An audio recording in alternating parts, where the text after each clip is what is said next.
আসসালামু আলাইকুম।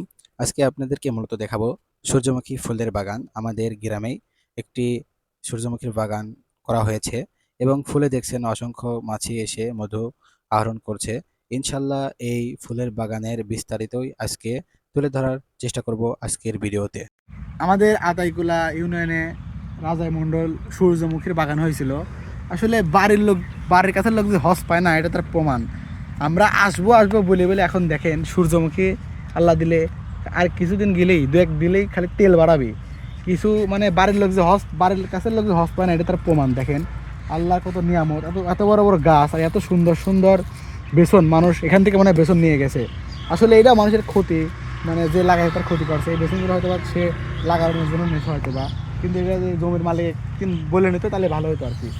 এখানে দেখেন কত সুন্দর ফুল ফুটে আছে মাশাল্লাহ। কিন্তু এই বাড়ির কাছে লোক হজ পায় না, এটা বারবার কর এই কারণে হচ্ছে আমরা আসবো আসবো বলে ফুল গেঁদার দিন শুরু করছে আসবো। এখন মানে ফুল এই দু একটা আছে, এখানে তেল হয়ে গেছে, আমরা আইসি সময় পাইনি। এই এই ভাগ্য, এটাই আর কি। মনে করেন যে ফুল ফুটে আছে এইখানে, একবারে আল্লাহ দিলে তেল হয়ে গেছে।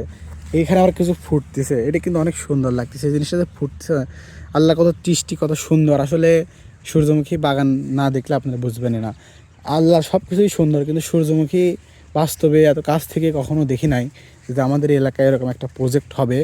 এই প্রজেক্টটা যে তৈরি করেছে তাকে অনেক আন্তরিকভাবে ধন্যবাদ জানাই, যে আমাদের এরকম একটি সুন্দর একটি মানে সূর্যমুখীর বাগান উপহার দেওয়ার জন্য তাকে ধন্যবাদ। এবং এখান থেকে অনেক ক্ষতি হয়েছে তার, অনেক ফুল এখানে দেখেন, অনেক ফুল এখান থেকে ছিঁড়ে নিয়ে গিয়েছে। আসলে এগুলো ঠিক না, সে পরে এটা নাও করতে পারে। আমাদের উচিত ছিল কি, এটাকে আমাদের যারা দেখতে আসবো তাদের কিন্তু দেখে শুনে রাখা উচিত ছিল, যে আমরা দেখে শুনে রাখবো, তাহলে বাগানটা যেন নষ্ট না হয়। আশা করি তাকে উৎসাহ দেবো।